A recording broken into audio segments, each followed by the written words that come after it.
So, ladies and gentlemen, distinguished guests, friends, great friends of the transatlantic family, good morning.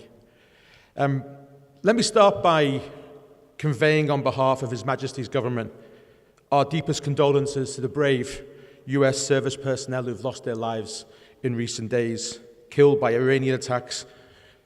Their service and their sacrifice will never be forgotten. So it's an honor to join you here in Fulton, surely the most famous small town in America. As Churchill might have said himself, Fulton is the unique distinction of being both unexpected and unforgettable, rather like many of his remarks to Lady Astor. I'm speaking today on behalf of His Majesty's Ambassador, as you've just heard, Sir Christian Turner, my new boss. He's in his first month in the job, and it's been a very quiet month. It probably explains, I hope, why he's unable to join us today, but he is determined to come and visit this magnificent celebration of Churchill at some point soon. As we all know, because we've heard it many times, 80 years ago, Winston Churchill stood not far from here and delivered the speech that helped define an era. It was an exhausted world. Europe was in ruins. Churchill himself was just a private citizen, no longer prime minister. But frankly, the great man did not need a title to change the world. He only needed a cigar, a microphone, and a captive audience, and maybe a glass of champagne. In this historic Sinews of Peace address, he gave language to a world that was resetting after unimaginable carnage. He warned of an iron curtain descending across Europe and spoke of growing division between tyranny and freedom.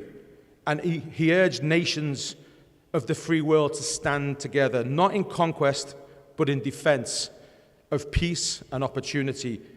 But he also articulated another idea, one that's shaped decades since, the special relationship between the United Kingdom and the United States, a partnership not of convenience, but of conviction, a relationship grounded in a shared history and cherished principles, democracy, rule of law, and the belief that free people working together can accomplish extraordinary things. But like in all relationships, there are occasional bumps in the road, particularly when you consider how ours started with that slight difference of opinion 250 years ago. Having been married for 3 decades, as I said last night, the arguments come and go, but that's what makes it interesting. The special relationship endures not because we always agree on everything. In a rapidly changing world, that simply isn't possible, and it never has been. Churchill himself, though a lifelong admirer of the United States, was an occasional critic. Long before they became close friends and allies, Churchill was anything but positive about Roosevelt's New Deal. He was deeply critical of it, but they still managed to get along. His belief in Anglo-American friendship never wavered, no matter how many times he disagreed with policy at a time. And just like Churchill, we still agree on all the things that really matter. These are things that make us not just allies, but family. We're bound by language, by law, by values, and the indomitable spirit of the Atlantic Alliance. At the same time, we recognize that things are changing. We live in dangerous times, more volatile, shadowed by autocratic regimes who have no regard for our values or our way of life. We still live with the threat from the East, and our allies and friends in Ukraine still battle valiantly with Churchill-like determination to defend their liberty and their way of life 4 years on from Russia's brutal and unprovoked invasion. So as our Prime Minister said recently at the Munich Security Conference, ours is an indispensable partnership. We must not disregard everything that has sustained us for 80 years. Instead, we must build on it. It's difficult to speak today without reference to the situation in Iran and the wider Middle East. That despicable regime in Iran has supported terrorism worldwide, attacked shipping routes, and backed Russia's invasion of Ukraine. It has long been our mutual and combined foe. Alongside our allies, most notably the United States, we too have spent decades repelling their efforts to seek a bomb and curtailing their terror activities across the region. The UK has offered its full support to US defensive strikes as Iran lashes out in a reckless response to Operation Epic Fury. Our Prime Minister granted permission on Sunday, the 1st of March, to our American allies to make use of sovereign bases.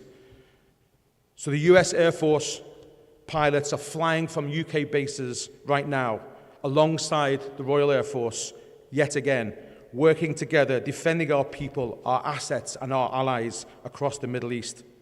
Our agencies share intelligence 24/7. That is the special relationship in action. But our relationship is about more than just treaties. We're bound by an unwavering commitment to democracy, liberty, and the rule of law. In a turbulent world, this foundation makes our partnership a predictable and reliable force for good. And it will endure. It's the reason we have one of the world's strongest defense and intelligence alliances, and that we are together the cornerstone of NATO and the transatlantic alliance. The modern special relationship goes way beyond defense alliances. Collectively, we're an economic powerhouse supporting millions of jobs, and our universities and our companies are at the heart of cutting-edge ideas and innovation. Our trade relationship is $430 billion, and we invest about $1.7 trillion in each other's economies. We are the largest investor in 21 states in this great country, including right here in the great state of Missouri. Possibly one of my favorite anecdotes of World War II, which sums up the special relationship, is the P-51 Mustang, that great, beautiful American-designed plane. But when it got to Britain, we figured if we just put a Rolls-Royce Merlin engine on it, we can make it better.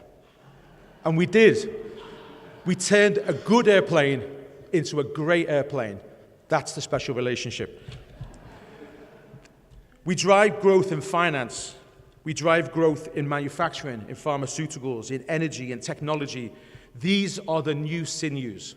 These are the muscles of our relationship that keep both of our nations strong and prosperous. So as we look to the next 80 years, and indeed the next 250 years, the meshes of the sinews of peace still remain remarkably current. The challenges might be different, but the core idea that free nations working together can support peace and opportunity, that hasn't changed. Our partnership endures not because of sentiment, but because it works. It has kept the peace, it has defended liberty, it has supported prosperity, and above all, it still reminds the world that democracy is strongest when democracies stand together. That was true in 1946, it's true in 2026, and it will be true in the decades ahead. Thank you.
Thank you all again for being with us. My name is Tim Riley. I'm the Director and Chief Curator here at America's National Churchill Museum. It's so wonderful to welcome you back to this extraordinary space after a number of days of commemorations, celebrations, thoughts, reflections on the 80th anniversary of the Iron Curtain speech delivered by Winston Churchill on our campus 8 decades ago. We're always thrilled to have the support of the Churchill family, who over the many years of this place have been visitors, supporters, and added in many cases their own comments to those offered by their father, grandfather, or great-grandfather.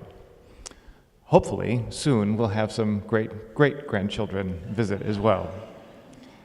I'm very pleased to be joined today by Duncan Sands, the great-grandson of Clementine and Winston Churchill, a Churchill Fellow in his own right, and a great friend, not only of me, but also of the museum. Duncan, thank you for being with us. Well, thank you very much for having me. Duncan has agreed to have what he called a fireside chat, a little conversation about some of his experiences as a member of the Churchill family, but also his great-grandfather's legacy. And I'd like to start, Duncan, by talking about your father, who was here 30 years ago for the 50th anniversary, and he was Winston and Clementine's first grandchild. Can you tell us a little about his relationship with Churchill and that part of the family? Yes, well, he was a very private man. He didn't actually talk too much about the family, but he was incredibly proud of his heritage. As the eldest grandchild, he was born in 1936. He sort of benefited from being old enough after Winston became Prime Minister in 1940 to being at various places. So, for instance, I have this wonderful photograph of him with his grandfather greeting him when he came back from being with President Roosevelt in January of 1942 after Pearl Harbor. Another time during the war, he was on VE Day. He was around in Downing Street during those celebrations, and he had very, very vivid memories of this, so much so that when the 50th anniversary of VE Day came about, he was very insistent on wanting to go back to London to stand outside Buckingham Palace when the royal family came onto the balcony. But on that evening in 1945, they were having drinks before dinner in number 10, and the crowds were shouting for Churchill to go back out onto the balcony, on what was then the Ministry of Health balcony, is now the Treasury. And right before Winston went out, my grandfather, after whom I'm named, asked Winston if he would take my father, Julian, out onto the balcony. And so he went out onto the balcony, and it just so happened that there was a civil servant on the opposite side of Whitehall, and through the window took a photograph of them on the balcony. And there's this wonderful photo of my father, age 7, as Churchill is addressing the crowds below, and he's sort of leaning on his elbow on the balcony, looking up adoringly at his grandfather. So those were the early years. He spent a lot of time, made many visits down to Chartwell. I remember some years ago flicking through his desk diaries, and there were lots of references, Grandpapa, when he went to go and have dinner. He not long before he died, he told Edwina that Grandpapa has defined all of our lives. So I know that it was a very deep effect that he had, but he never really talked about it because he was just very private. And private to the sense and proud in the sense that he was a barrister, and he went into the law because he wanted to prove that you could be a success without using the Churchill name and the Churchill heritage. No one in the family had ever been in the law, and so my father, that was why he chose to go into that, to prove to himself that he didn't need to have any help from his accident of birth. Thank you. And in the next generation, you, when did you first become aware of the fact that you were in part of this extraordinary family and that your great-grandfather Churchill had such an impact on the world? I mean, it's hard really to put an exact moment on it, but I would say that it was definitely when I was at school, probably I would guess probably about 1983 or 1984. I was 10 or 11 at the time. I certainly, my recollection is that although I was obviously very aware that he was, my great-grandfather had been Prime Minister and during the war and everything, I don't think I was quite sort of fully appraised of quite how his reputation is as global as it is. The reason I date it then is that, when I was at school, I was, don't need any violins for this, but I was bullied a lot and was probably a little bit of a nerd as well, and trying to be popular. And I remember being persuaded by some of my peers at school, age 10 or 11, that they said, well, we should go, to Downing Street and we should go to Parliament because your great-grandfather was Winston Churchill. And they persuaded me to write to Margaret Thatcher as Prime Minister, which I duly did. Now, Winston, the young Winston, the grandson, was also my godfather. He was a member of Parliament at the time, and he loved to tell this story. In fact, he told it at the rehearsal dinner at my wedding. So what happened was I wrote the letter to Mrs. Thatcher. She passed it on to Winston and said, I think this is something that you can handle. But ultimately, in the end, we didn't get a number 10, but I did go with some boys and a teacher for a tour around Parliament. We also went up Big Ben, up the Elizabeth Tower, into the Belfry, and stood right at the bell, no sort of earmuffs or anything like that, while it chimed 12 o'clock noon. So I will say that it didn't make any difference to the bullying or my popularity stakes at school. Well, you mentioned Margaret Thatcher, and 30 years ago, for the 50th anniversary of the speech, she was here, and she delivered an extraordinary Green Foundation lecture of her own. For those of you who don't know it, I encourage you to go on our website and listen to it and read it. The Iron Lady speaking at the place where the Iron Curtain was made popular is a really, really great speech. But tell us about that visit. With you, and I think your father was here, and both of your aunts, Edwina and Celia, right? And my mother as well. Oh, good. So it was all a big sort of family trip. Actually, it was the last trip to America that my father made. Just a few months later, he became very ill and died the following year. It was a very interesting trip. I mean, we started in St. Louis, and there were some things that took place there, and then we took a train journey on one of the vintage carriages to Jefferson City. Governor Carnahan hosted a wonderful dinner at the state capitol, and I cheekily wanted to have a look at both the House and Senate chambers, and I asked him, because they were locked, he found a key and took me himself to unlock and open them and show them to me. And then we came to Fulton the next day. And I remember there was a car procession in vintage cars. It seemed a little bit of a fraud as we were going around. The streets were sort of lined with people, and they were waving, and I didn't really feel sort of I was legit being in the car to be waving at people. And then we had the speech by Margaret Thatcher in the gymnasium. And the dinner, and I think that was probably the first time that I'd ever come to any event like this. It was the first time that I'd sort of experienced the idea that people would travel from afar to come and honor his legacy. And I remember leaving thinking that this was a remarkable place. By then, in 1996, Edwina's sculpture Breakthrough was up, But what I will say, though, is the change in those 30 years is massive. So without sounding critical about how it was in 1996, when it was called the Winston Churchill Memorial and Library, it did what it said on the tin. But it wasn't really anything, it wasn't anything like it is today.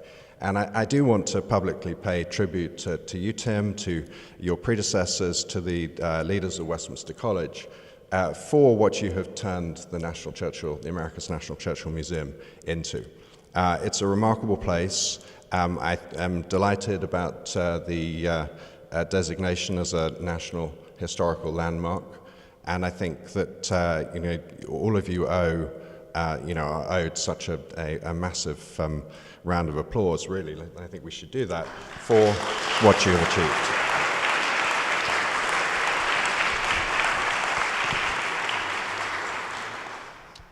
Well, I think that landmark designation, by the way, which for those of you who aren't familiar, Representative Onder, U.S. Representative Onder, who represents our district in Congress, was here last night.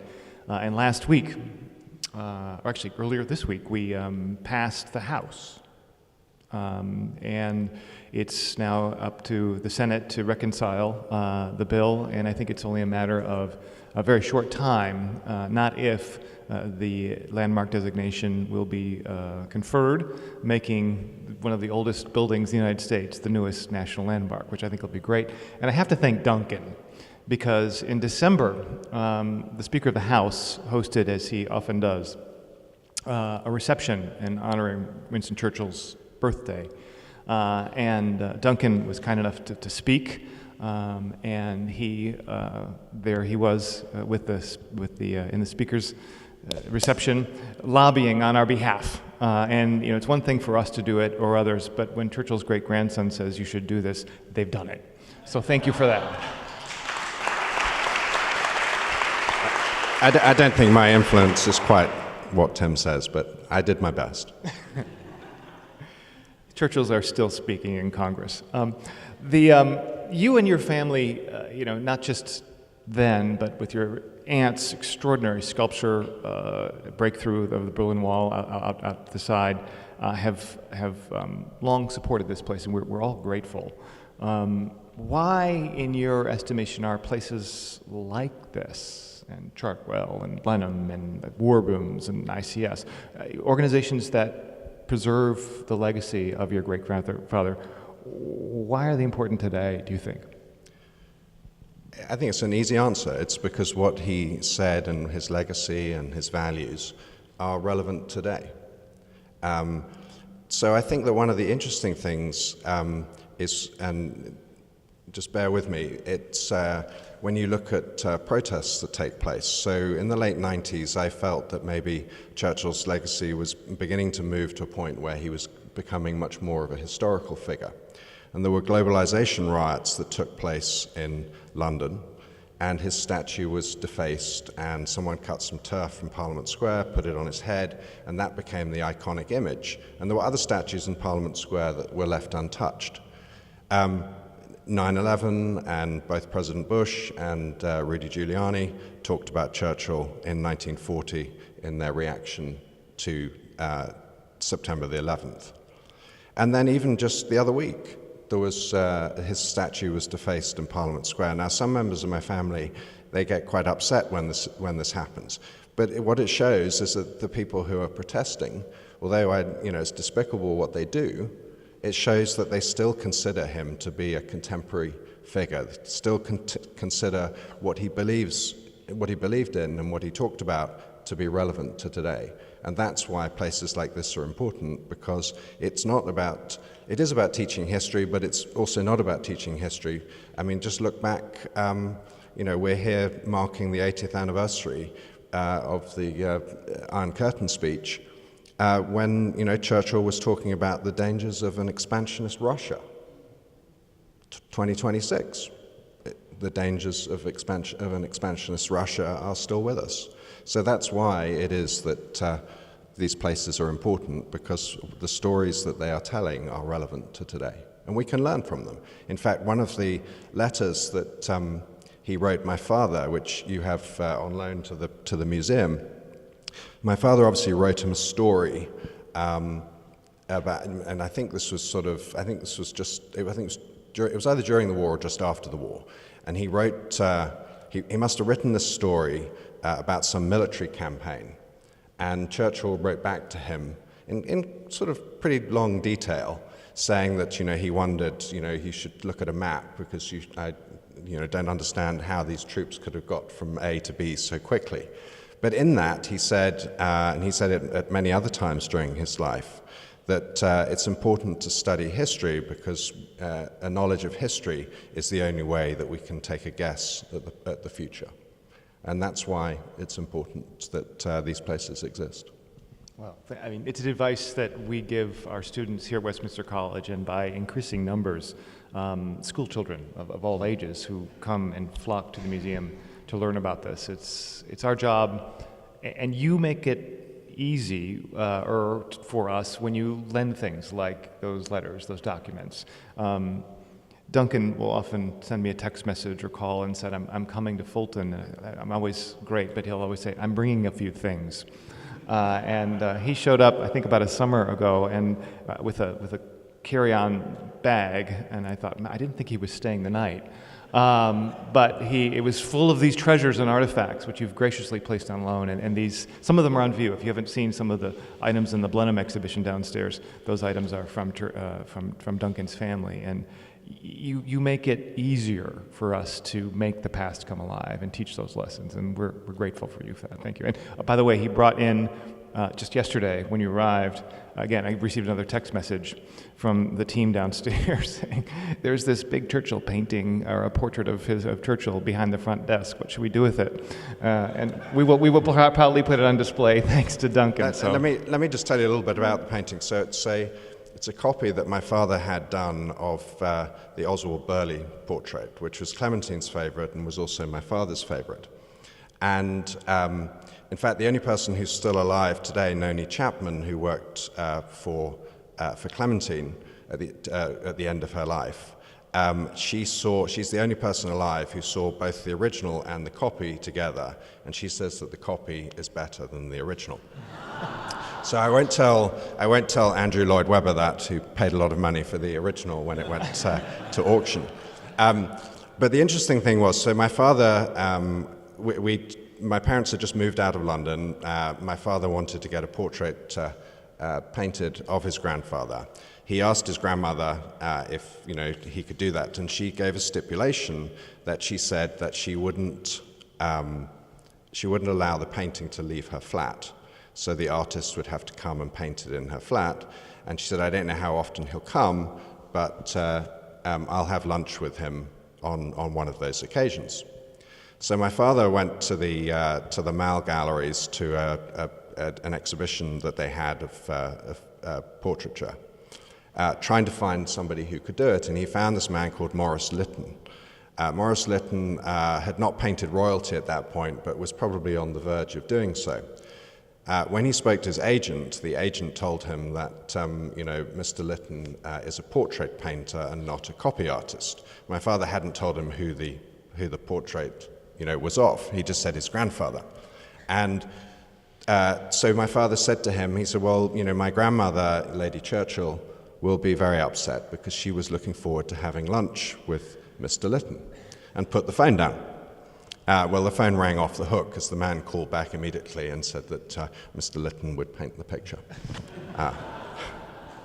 So watch for that picture on display very soon here, and thank you for lending it to us. It's I do need to thank my friend Paul because he brought me here on a private plane, and so I was able to entrust it to him and his crew rather than the Delta or American or United.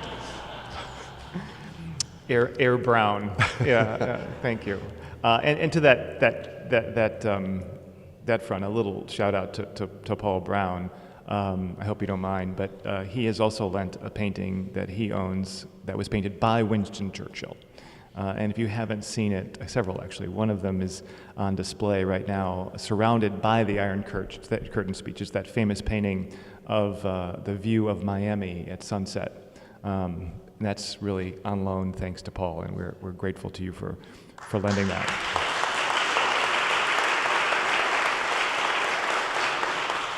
And I should just add that don't be fooled by the label that's on the painting on the frame, which says that it's a distant view of Venice. That was the original title, and then somebody worked out that actually it was Miami and not Venice.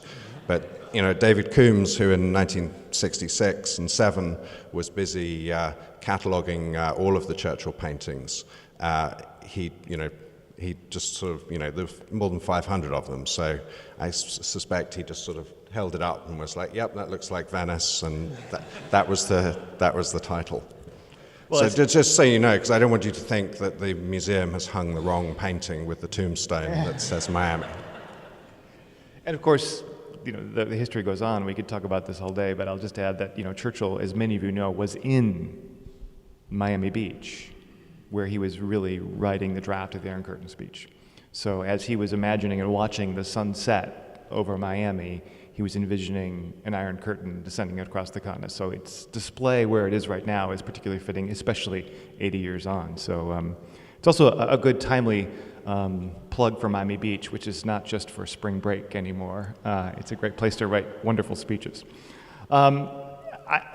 I haven't asked Duncan this in advance, but would you mind taking a couple questions from the audience? Sure. Do we have any questions for Duncan? Oh, my wife, Chris, who is, by the way, just acknowledge Chris Riley. She says no, but she's been instrumental behind the scenes in making this weekend possible too. So thank you, Chris. So I suppose you can definitely ask a question.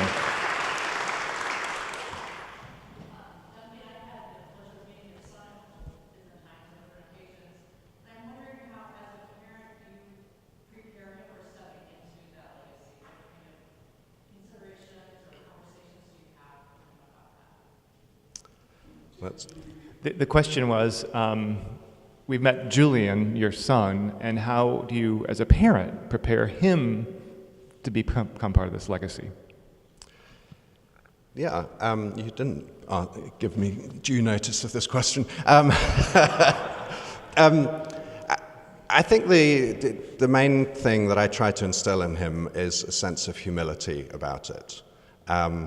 Yes, it's a wonderful legacy, but to be absolutely frank, it is just an accident of birth on both our parts. And so having the humility to really realize that it's a very special privilege to have had that accident of birth, but not to allow it to define you. In the same way I said about my father wanting to go into the law because nobody else had done that. You have to plow your own furrow.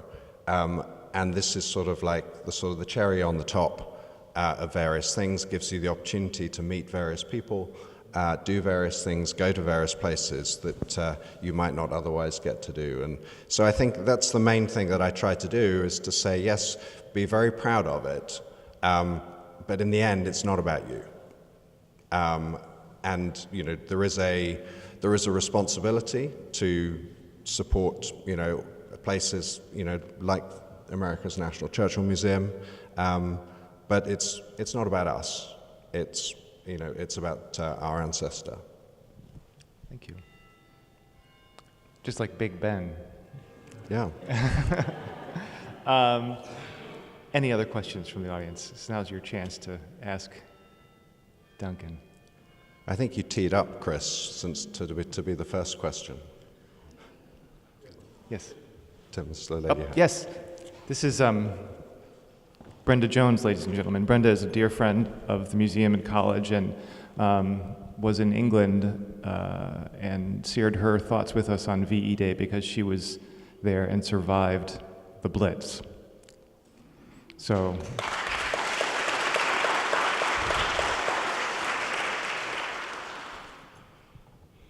Thank you. It's very nice for me to be here today and to see all of you. This is so special for me. I'm going to start to cry, I think, but this is so important. I loved history in school, and I still love it.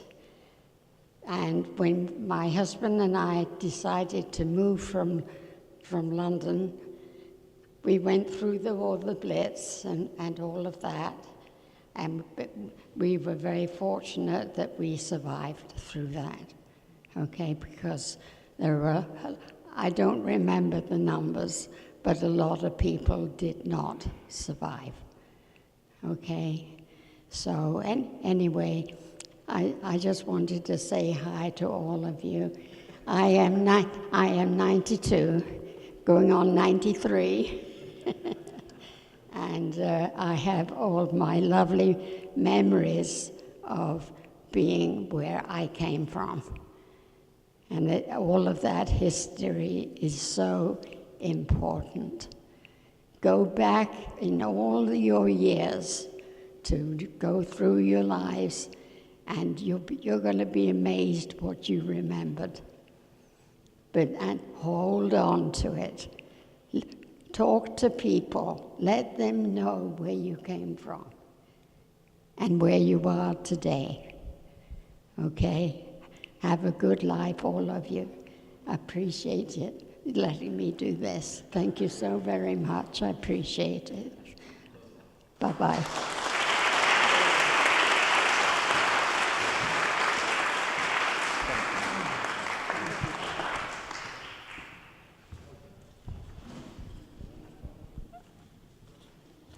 I don't know how to follow that.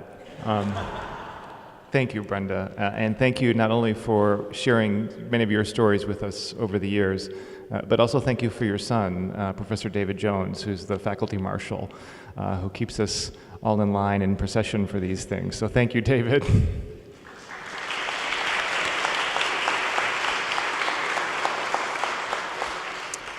I think Ken's got a... Oh, yes, Ken.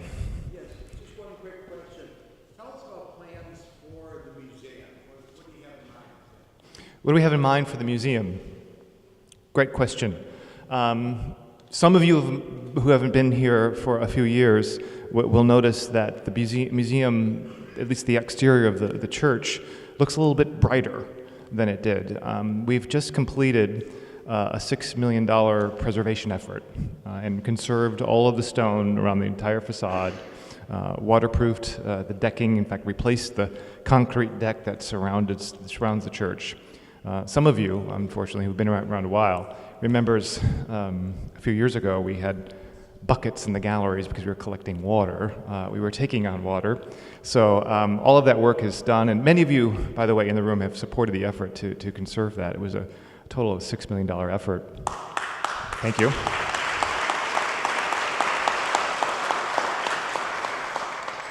So we're almost done with that, and as I like to say, we've been fixing this place up since 1677. And, there's more to do. If you look, there's some still spots of old damage in the interior that we need to work on, and there's some HVAC issues in windows. So from a preservation standpoint, that work will always be ongoing. So we'll continue to do that. But we're also looking forward really to making investments into our education programs.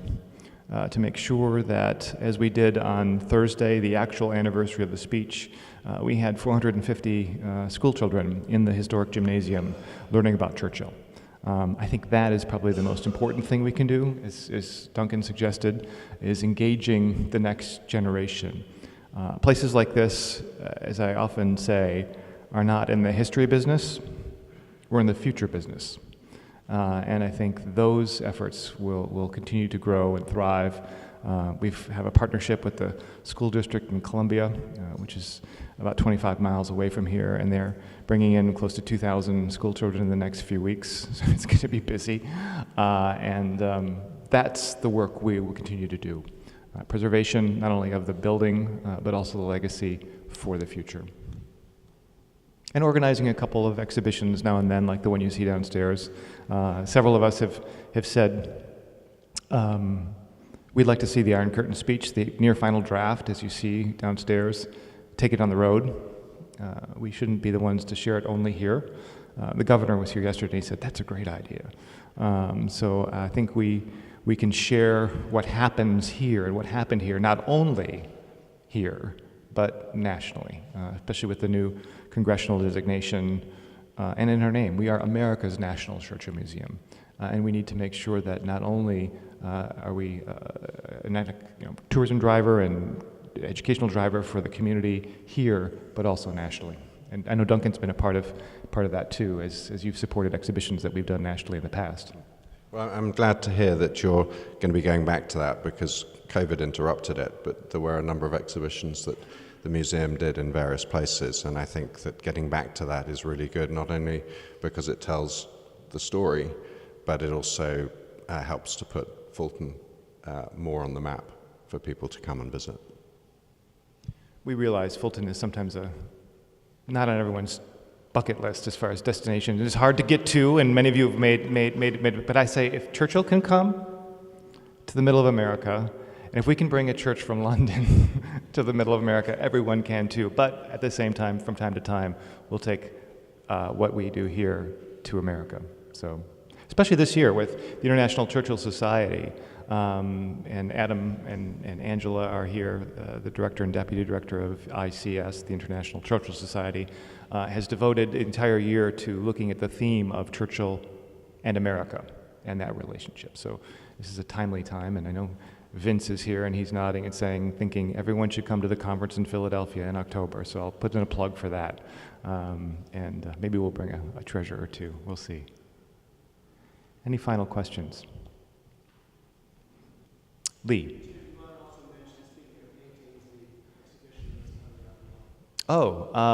Lee, it's the moment for plugs, shameless plugs. We are, the museum at least, is participating in a really extraordinary exhibition in London, England. The Wallace Collection, which is a premier gallery and museum in central London, is hosting an exhibition of Churchill paintings. It's the first exhibition of Churchill paintings of any significance in London since his death. And it'll be a major international exhibition. The painting downstairs, Beach at Walmer, which is on view, not far from Paul's painting in the gallery, we'll actually see it now because it's going to London to be part of that exhibition. And it'll be another chance for us to participate in that way. Great question, Lee. Warren.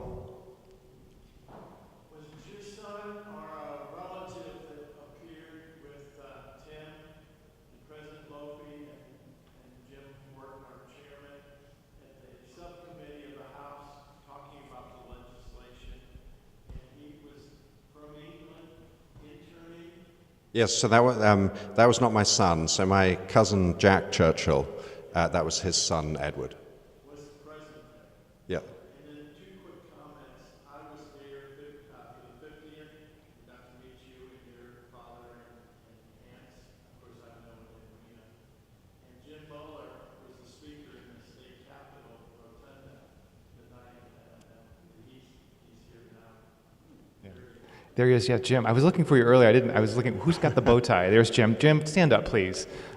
Jim is an extraordinary Churchillian. Thank you. It was a great speech.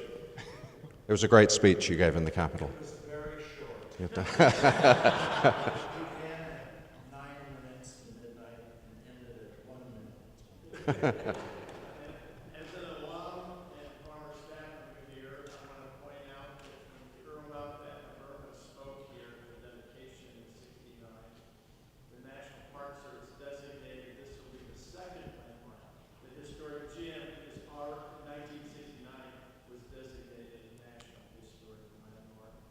And when Mountbatten was brutally assassinated by the IRA off the Irish coast, that morning was a great funeral with Queen Elizabeth, her cousin and nephew of Prince Philip, state funeral for him. That day we had a memorial service here, and the organist director of the museum replayed the music that was played at his funeral in London. So there were some great moments of this. Yeah. And thank you for coming. Well, thank you for having me. Well, with that, once again, I'd like to just, on behalf of everyone here at the college, thank you for being with us. And we're going to let the organ and Gretchen demonstrate this beautiful instrument in a minute, and we'll process out of here. By the way, that the anthems that you hear on this wonderful organ, the processional and the recessional are the same hymns that were played 80 years ago when Churchill came.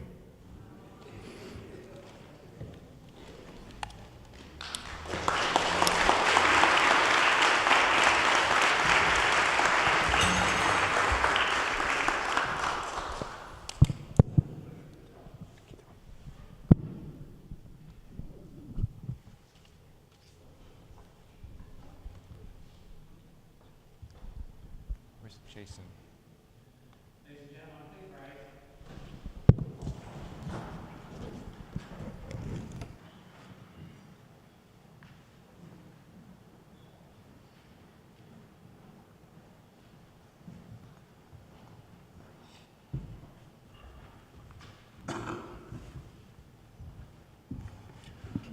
Once again, I ask the Reverend Jason Buckwalter to come to the podium for the benediction.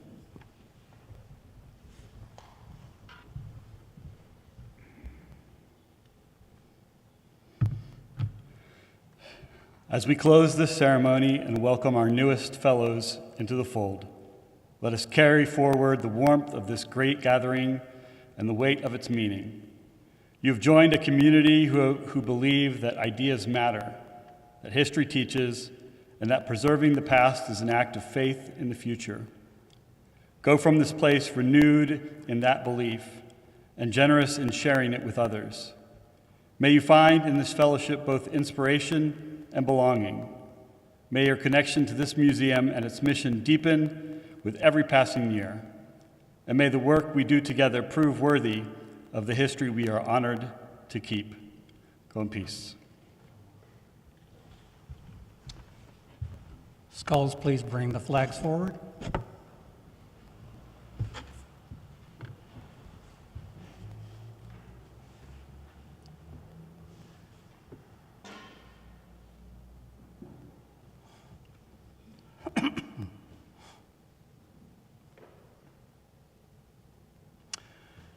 Ladies and gentlemen, thank you for attending today's significant ceremony, the installation of Churchill Fellows at Westminster College. We thank you for coming.